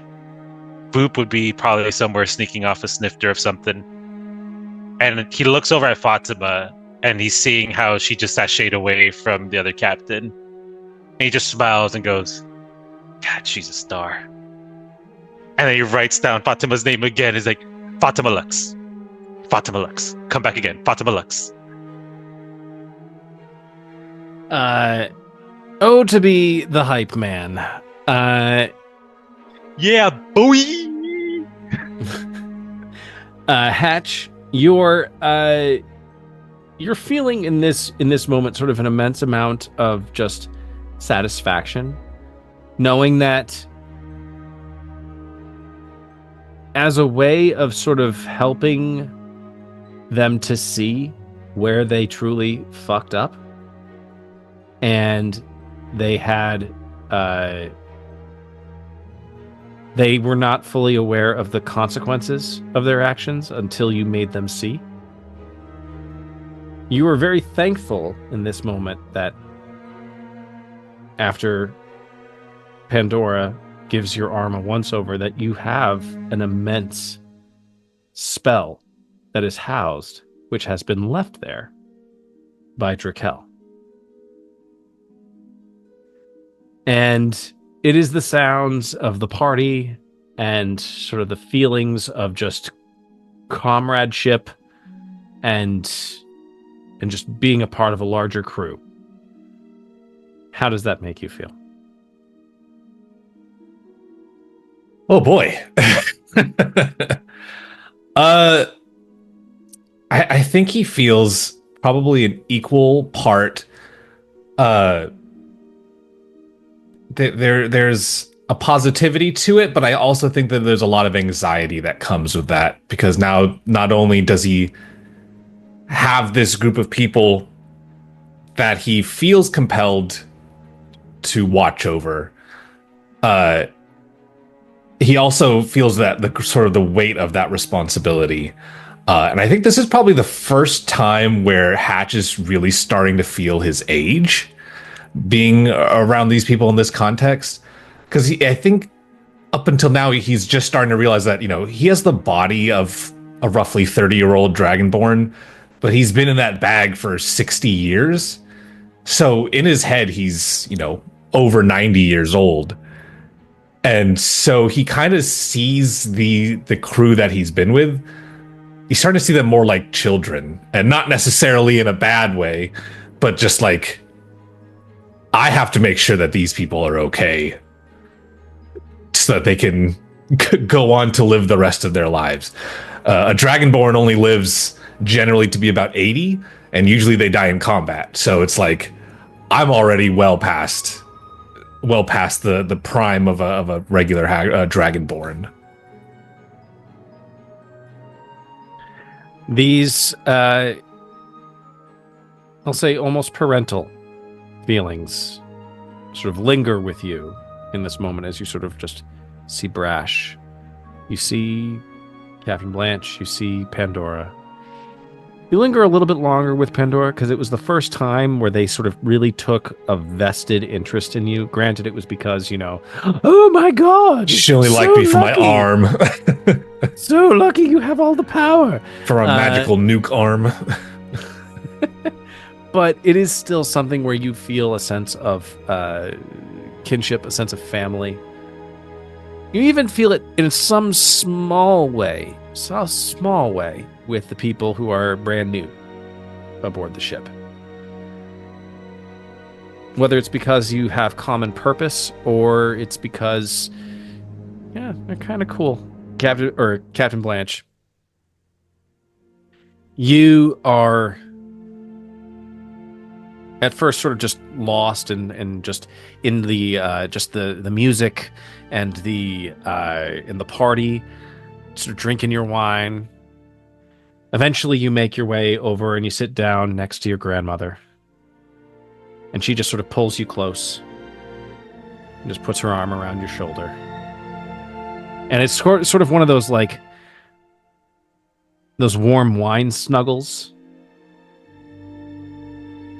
And just sort of like,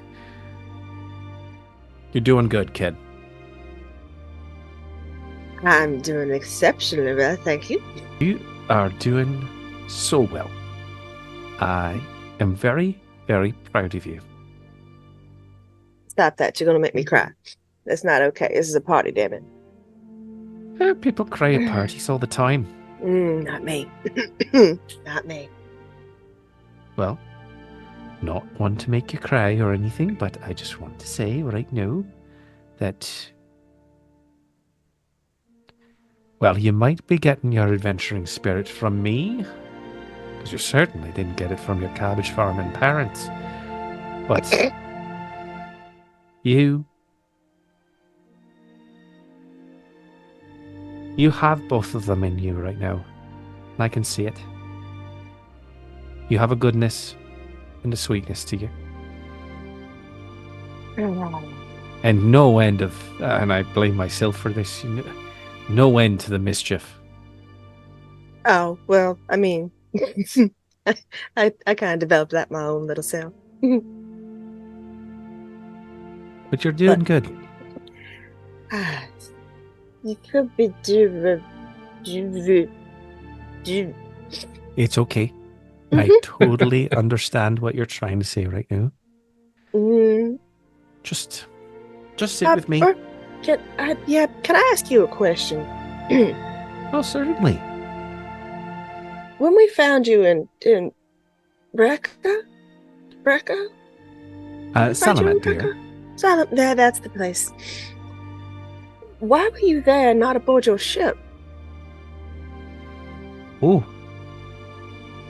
I mean, I understand that Mr. High and Mighty on himself, as polite as he is who you put in charge, but why?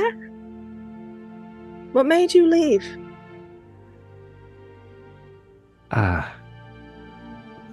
That has more to do with your parents than... Well, I'll say this. The last time that I was in Purpley was many, many years ago.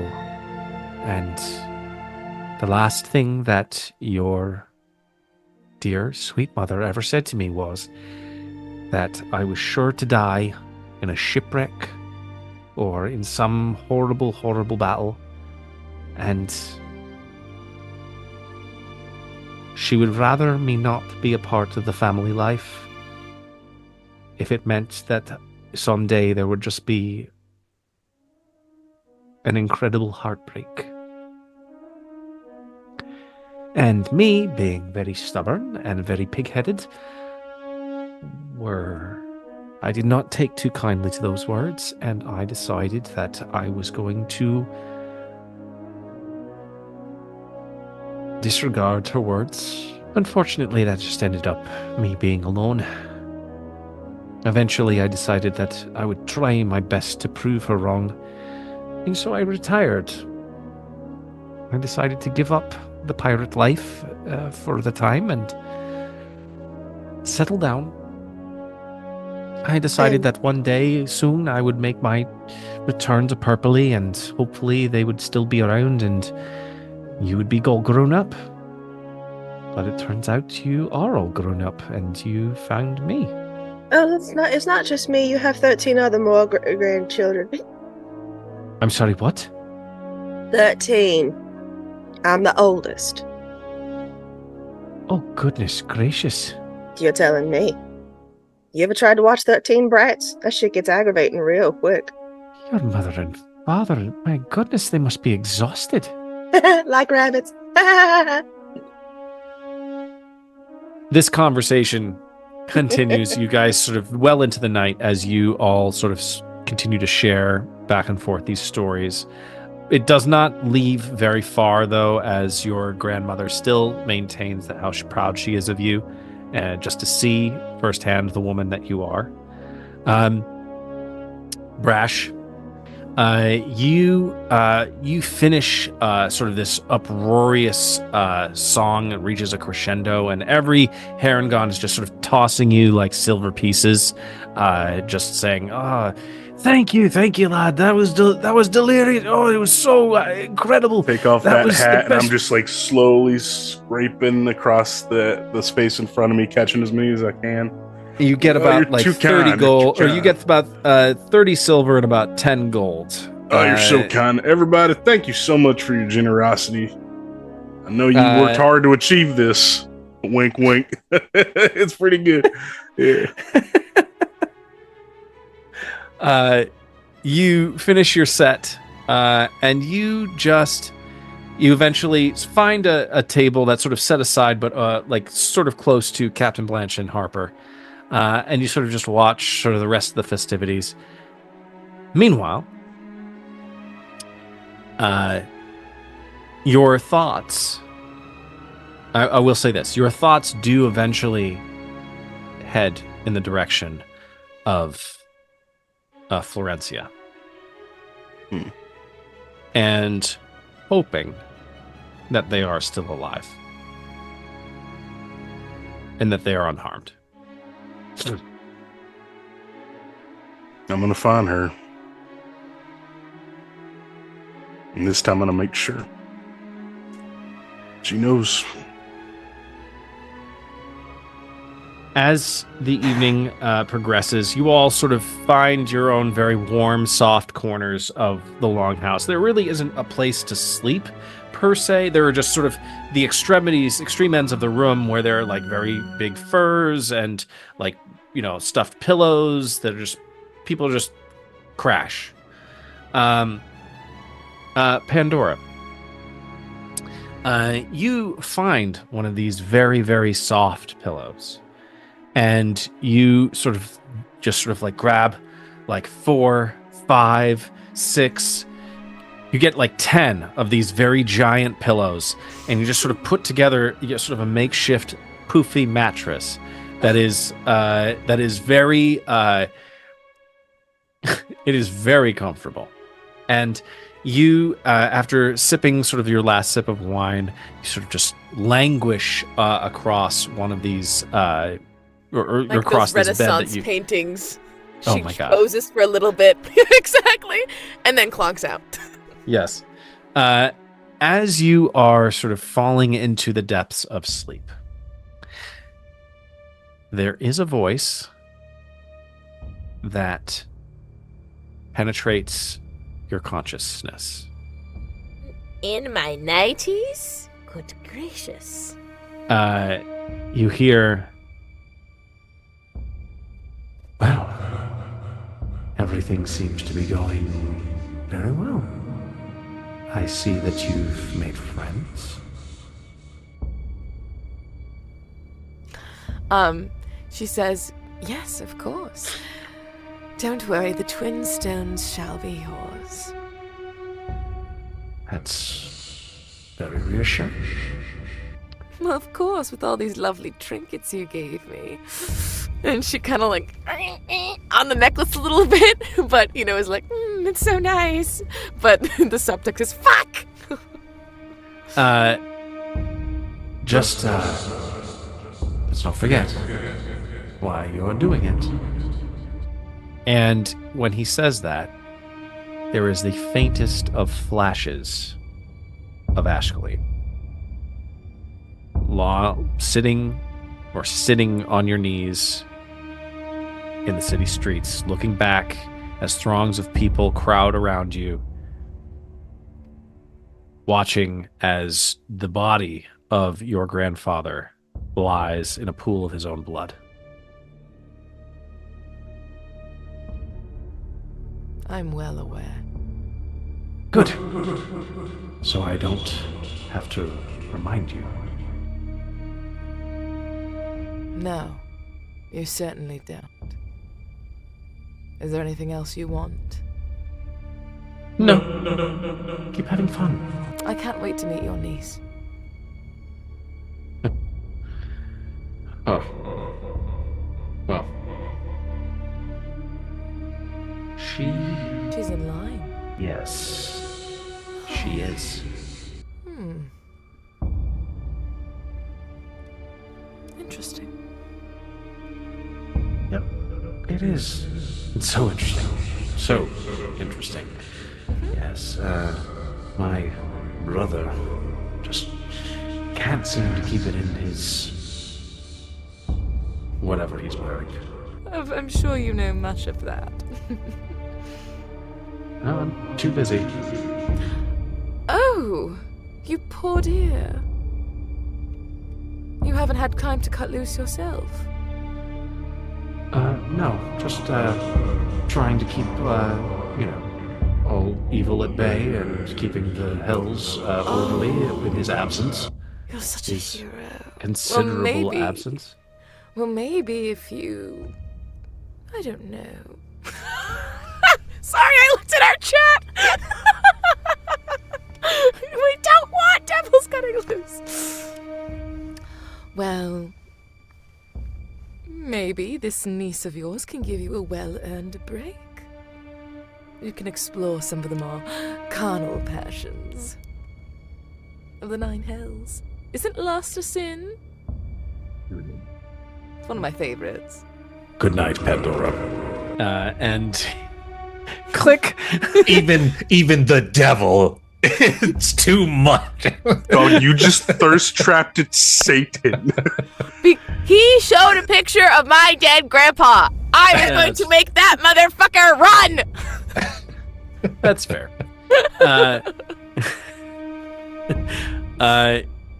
With that little notch, just that you have effectively secured in this moment. Oh, I know what the chink in the armor is. There we fucking go! You fall into an unbelievably deep slumber that you have not experienced in a long time. Just sort of languishing as these pillows just sort of come around you and just embrace you. You fall asleep. Fatema, you sort of see as the evening has progressed, sort of like all of the different people just either moving to the disparate sides or the corners of the longhouse. Many of the people have found their bedding for the evening. What do you wish to do in this moment? I think after kind of having come down from the splendiferousness that was her performance with Brash earlier, she kind of jolts back into the here and now of, oh shit, she's responsible for essentially getting this whole little pirate land of people together so that we can kick some big baddie ass. And that feels like just adding more to her plate of infernal responsibilities, as it were. And but at the same time, it's just like it's for the cause. Like, I know at the end of the day, I said by any means necessary, and so the means are here and the need is necessary. So she knows that the people will be persuaded. It will happen. She is putting that into the universe. It will happen. No ifs, ands, or buts about it. And if they got some butts, well, she's gonna fucking light their asses up because she ain't got time for that shit. Uncle Maths, we've got a couple of doubters down here, or up here. But she probably goes to, if you'll humor me, Andy, humor me. She'll go to, since it seems maybe everybody's staying inside the. Oh yeah, everyone is sort of like found like an area under some of the tables, Yeah. or they've pulled together like there's some like chairs that everyone pushes together to form like a bed.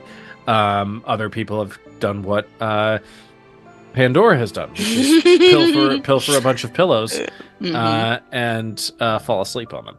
Yeah. So in the interest of not fucking up their wonderful pillows, I'm sure that they would be sorely missing if she burned them in her sleep or melted them. Whatever it looks like these days.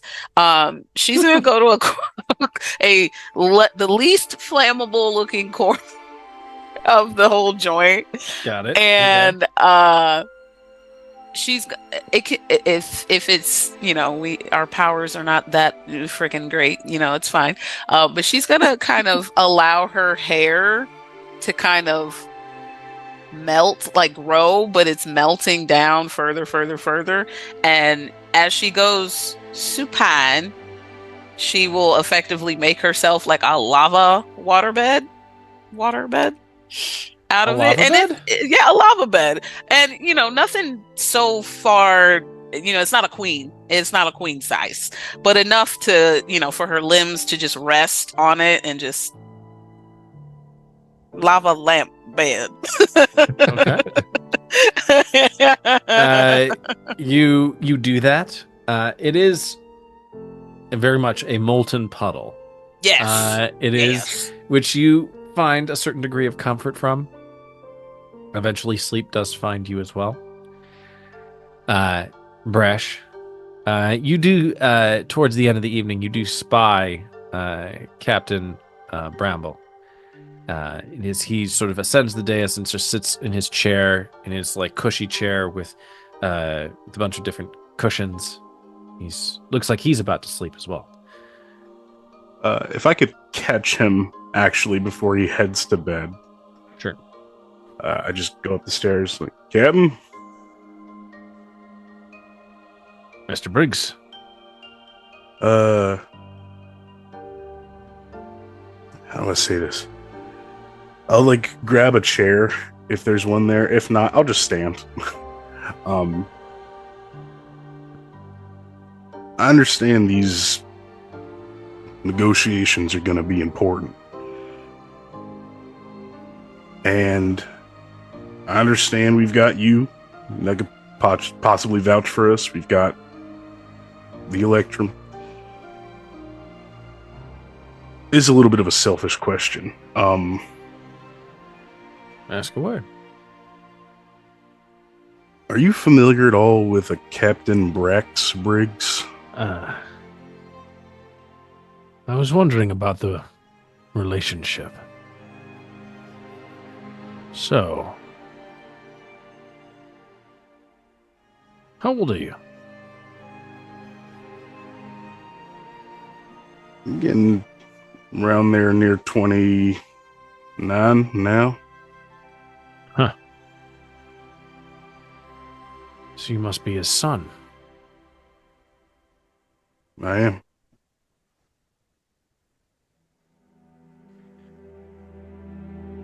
What do you want to ask me?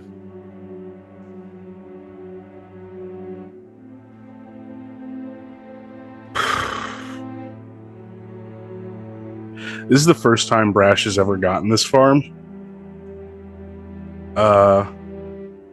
Because most people that knew anything about his dad is like dead, or he's never known how to find them.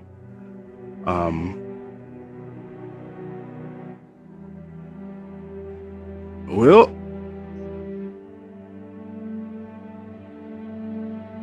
Is it true that he ran the Sea of Carbasard?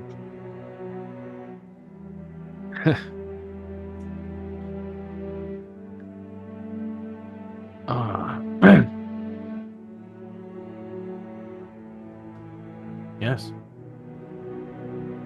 He was a legend.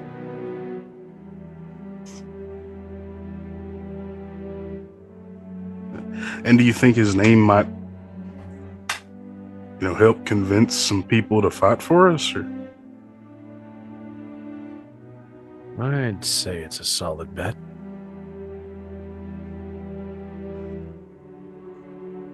It's like impossible at this point for Brash to like hide the smile. Like he's very like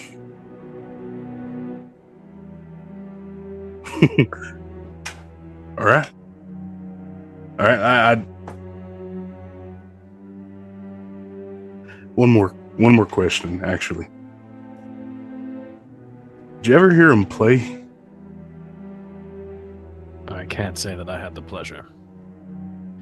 I was still fairly young when he was marauding.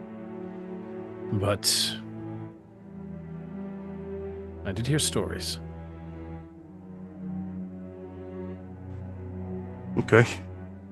Well, sorry to keep you up, Captain. But this helps a lot. I'm sure we'll be able to get some stuff taken care of with this. I really appreciate it. Good night, Master Briggs. Not Captain.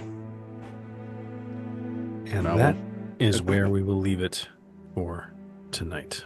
Ooh. Thank you all for watching. Tune in next time to see what happens with our crew of the Haretrigger and their two guests as they seek to foment a pirate alliance that will eventually grow to, hopefully, be able to take on some of the greater evils in this world. We love you. We hope you have a great rest of your week. And may you roll nothing but nat 20s. Good night. Bye-bye. Bye-bye.